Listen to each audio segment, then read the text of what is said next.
নমস্কাৰ ছাৰবাইদেউসকল, পোনপ্ৰথমতে আপোনালোক সকলোকে আন্তৰিক স্বাগতম জনাইছোঁ। ছাৰবাইদেউসকল, ৰাজ্যৰ অংগনবাড়ী কৰ্মী সহায়িকাসকলে দৰমহা বৃদ্ধিৰ দাবীৰে যি আন্দোলন কাৰ্যসূচী গ্ৰহণ কৰিছে, সেই আন্দোলন কাৰ্যসূচীৰ কিছু গুৰুত্বপূৰ্ণ খবৰ এই ভিডিঅ'টোৰ জৰিয়তে লৈ আহিছোঁ। গতিকে বলক এটা ভিডিঅ' ক্লিপৰ জৰিয়তে আমি অংগনবাড়ী কৰ্মী সহায়িকাসকলৰ আজিৰ এই ৰাতিপুৱাৰ গুৰুত্বপূৰ্ণ খবৰটো জানি লওঁ।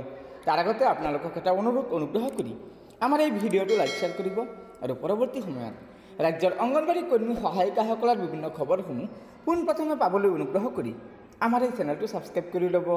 গতিকে বলক আমি আগবাঢ়ি যাওঁ।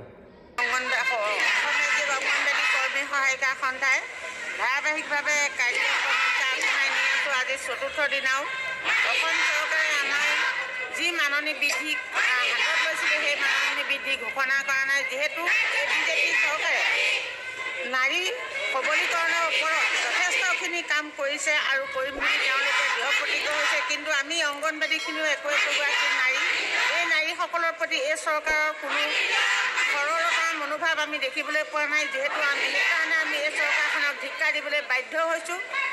বেটী বচাও বেটী পঢ়াও ক্ষেত্ৰতো একোগৰাকী নাৰীয়ে যি নাৰীৰ ওপৰত আজি চৰকাৰে অত্যাচাৰ চলাইছে, শোষণ চলাইছে, এই শোষণৰ পৰিণতিত আমি আজি অংগনবাড়ী কৰ্মী সহায়িকাসকলে ৰাজপথলৈ ওলাই আহিবলৈ বাধ্য হৈছোঁ।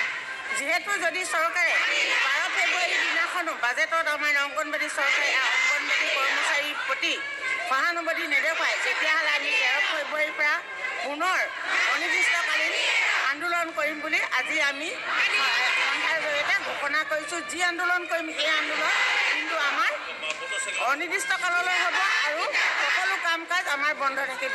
বৰ্তমান আমি কিন্তু আজি 1 তাৰিখৰ পৰা কৰা কাম কাজত আমি আমাৰ কাম কাজ সুকলমে পৰিচালনা কৰিবলৈ বাধ্য হৈছোঁ আৰু তেওঁলোকৰ ন' পে'টোৰ প্ৰতি আমাৰ ঘুণাক্ষেও সহানুভূতি নাই আৰু সেই ন' পে' আমি কাহানিও সমৰ্থন নকৰোঁ আৰু তেওঁলোকৰ এই সমৰ্থনত আমি কাহানিও ছাপোৰ্ট কৰিবলৈ বাধ্য নহয়।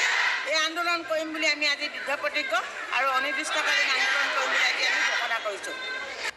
গতিকে ছাৰবাইদেউসকল, আশা কৰিছোঁ আপোনালোকে এই ভিডিঅ'টোৰ জৰিয়তে অংগনবাড়ী কৰ্মী সহায়িকাসকলৰ কিবা এটা কথা জানিব পাৰিছে।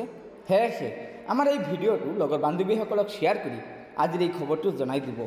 লগতে নতুনকৈ অহা বাইদেউসকলে অনুগ্ৰহ কৰি আমাৰ এই চেনেলটো ছাবস্ক্ৰাইব কৰি ল'ব, কিয়নো আমাৰ এই চেনেলটোৰ জৰিয়তে প্ৰতিদিনে ৰাজ্যৰ অংগনবাড়ী কৰ্মী সহায়িকাসকলৰ বিভিন্ন খবৰসমূহ জনাই থকা হয়। ধন্যবাদ। জয় আই অসম।